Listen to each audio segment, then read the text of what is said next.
Morning students, we are doing chapter 2 of civics federalism. In our first video, we did about federalism, the story of Belgium and Sri Lanka. We did the stories, and after that the definition of federalism and the differentiation between federal and unitary form of government. After that, we did key features of federalism and two kinds of federations, coming together federation and holding together federation. Now today we are going to start next part of the chapter, what makes India a federal country. In this we are going to start. India is a vast country with so many languages, religions and regions. India एक बहुत बड़ा country है जिसमें बहुत सारी languages हैं, लोग बहुत सारी लैंग्वेजेज बोलते हैं, बहुत सारे रिलीजन्स को अपनाते हैं और अलग अलग रीजन्स में, अलग अलग एरियाज में वो रहते हैं. India got independence after a painful and bloody partition and drafted her constitution. India को इंडिपेंडेंस जो मिली थी, एज एवरीबडी नो, सब जानते हैं कि पेनफुल और ब्लडी पार्टीशन के बाद मिली थी. इंडिया और पाकिस्तान का पार्टीशन हुआ था जो काफ़ी पेनफुल था क्योंकि हमारा एक बहुत बड़ा हिस्सा हमारे कंट्री का अलग हुआ था और काफ़ी उसमें खून बहा था. और उसके बाद फिर इंडिया ने अपना कॉन्स्टिट्यूशन ड्राफ्ट किया था. The constitution declared India as a union of states based on the principle of federalism. और कॉन्स्टिट्यूशन में इंडिया को यूनियन ऑफ स्टेट डिक्लेयर किया गया था जो कि फेडरलिज्म के प्रिंसिपल पर आधारित था. क्योंकि इंडिया के कॉन्स्टिट्यूशन में कहीं पर भी फेडरलिज्म वर्ड को यूज नहीं किया गया है, लेकिन जो प्रिंसिपल्स हैं, जो सिद्धांत हैं, वो सारे फेडरलिज्म वाले ही हैं. यूनियन ऑफ स्टेट्स राज्यों का एक समूह जिसे कहा गया है, जिसे हम फेडरलिज्म भी कहते हैं. 7 features which we discussed in our last video were applied. जो 7 फीचर्स हमने पिछली वीडियो में डिस्कस की थी वो सारी फीचर्स इसमें अप्लाई की गई थी. On the basis of those features it contain 3 list. और उन फीचर्स के आधार पर ही इसमें 3 लिस्ट आती हैं. First is union list. Union list क्या है? यूनियन लिस्ट वो लिस्ट है जिसके सारे मैटर्स सेंट्रल गवर्नमेंट के अंडर में आते हैं. जो भी सब्जेक्ट्स हैं, foreign affair, banking, communication, currency, जो नेशनल इम्पोर्टेंस के सब्जेक्ट्स होते हैं वो सारे यूनियन लिस्ट में आते हैं. Second is state list. State list में क्या होता है? जो डेली टू डेली एडमिनिस्ट्रेशन के काम होते हैं किसी स्टेट के, वो सारे स्टेट लिस्ट में आते हैं. क्या क्या? Police, trade, commerce, agriculture and irrigation, ये सारे स्टेट लिस्ट में आते हैं. और इन कामों को करने की रिस्पॉन्सिबिलिटी स्टेट गवर्नमेंट्स की होती है. यूनियन लिस्ट के कामों को करने की रिस्पॉन्सिबिलिटी सेंट्रल गवर्नमेंट की होती है.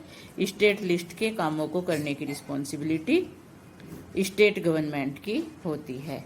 Third is concurrent list. Concurrent list कौन सी है?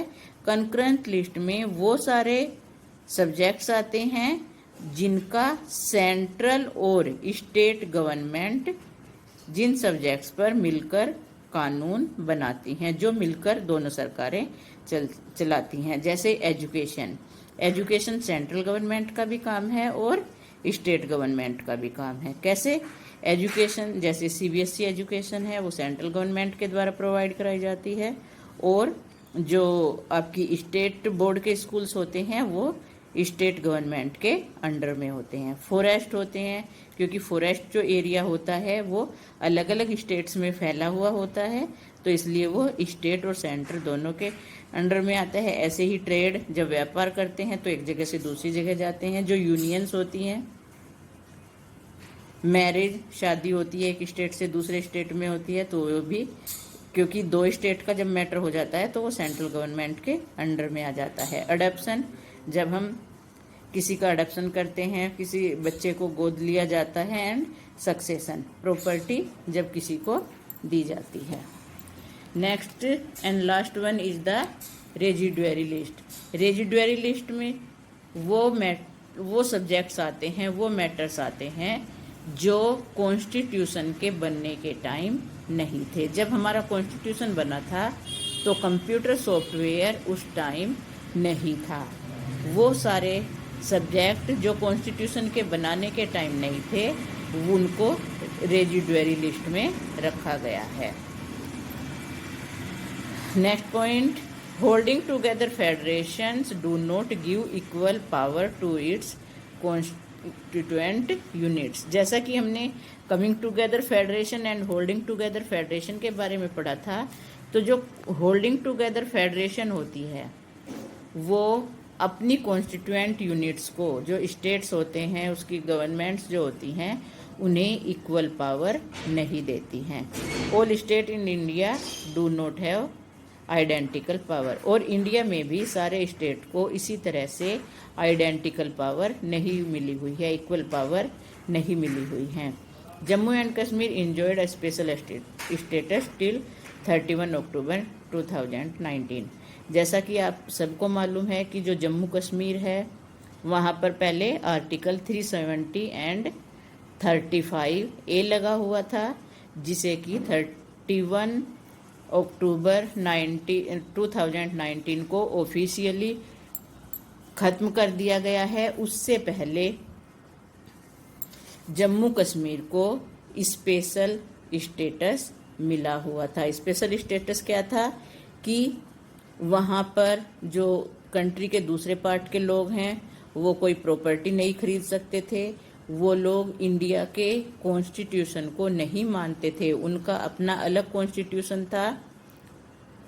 और बहुत सारे ऐसे मैटर्स थे जो कि इंडिया के साथ वो नहीं चलता था, इसलिए अब उस स्टेटस को ख़त्म कर दिया गया है। In Indian union some units enjoy very little power. और इंडियन यूनियन में, हमारे इंडिया में कुछ यूनिट ऐसी हैं जिन्हें बहुत कम पावर मिली हुई हैं। ऐसी कौन सी हैं? जो हमारी यूनियन टेरिटरीज हैं। यूनियन टेरिटरीज जैसे दिल्ली हो गया, चंडीगढ़, पुदुचेरी, दमन and Diu, Andaman and Nicobar island, Lakshadweep island and Dadar and Nagar Haveli. ये जो यूनियन टेरिटरीज हैं इनको क्या नहीं मिला हुआ है? Because these areas are too small to become an independent state. ये एरिया इतने छोटे हैं कि इन्हें इंडिपेंडेंट स्टेट नहीं बनाया जा सकता, और उतने बड़े हैं इंडिपेंडेंट स्टेट बनाने के लिए तो छोटे हैं, और किसी दूसरे एरिया में मिलाने के लिए ये बड़े हैं। इन्हें यूनियन टेरिटरीज कहा जाता है। Power sharing between union and state government based on the constitution. और जो पावर शेयरिंग है, कितनी पावर स्टेट गवर्नमेंट को मिलनी चाहिए, कितनी यूनियन या सेंट्रल गवर्नमेंट को मिलनी चाहिए, वो सब कॉन्स्टिट्यूशन पर बेस्ड है, क्योंकि कॉन्स्टिट्यूशन में उसके बारे में पहले से ही सब कुछ लिखा गया है। Parliament can not change this arrangement. Parliament अकेले इस अरेंजमेंट को चेंज नहीं कर सकती है। जो मैंने आपको पहले फीचर्स में भी बताया था कि पार्लियामेंट के पास अकेले इसे चेंज करने के राइट्स नहीं हैं। अगर इनमें कोई चेंज करना है अरेंजमेंट्स में, जो कॉन्स्टिट्यूशन में अरेंजमेंट किए गए हैं, तो उसके लिए more than half of the states की कॉन्सेंट जरूरी है, उनकी सहमति जरूरी है। और उसके साथ साथ फिर पार्लियामेंट के बोथ हाउसेज में, लोकसभा और राज्यसभा दोनों ही हाउसेज में 2/3 मेजोरिटी से उन बिल का पास होना जरूरी है, तभी इसमें कोई चेंज लाया जा सकता है। Last one is judiciary is responsible for resolving disputes. अगर सेंट्रल गवर्नमेंट या स्टेट गवर्नमेंट्स में या दो स्टेट गवर्नमेंट्स में आपस में कोई डिस्प्यूट्स होते हैं, कोई झगड़े होते हैं, कोई कॉन्फ्लिक्ट होते हैं, तो उन्हें रिजोल्व करने की जिम्मेदारी जुडिशियरी की होती है। जुडिशियरी कंट्री में एक एम्पायर का रोल प्ले करता है। जैसे एम्पायर बिना पक्षपात किए अपना डिसीजन देता है, वैसे ही हमारे कंट्री में जो जुडिशियरी है वो किसी सेंट्रल गवर्नमेंट या किसी स्टेट गवर्नमेंट का पक्ष लिए बिना न्यायपूर्ण तरीके से अपना जजमेंट देती है। In today's class it is completed. In next class we will do the next part of the chapter. Thank you.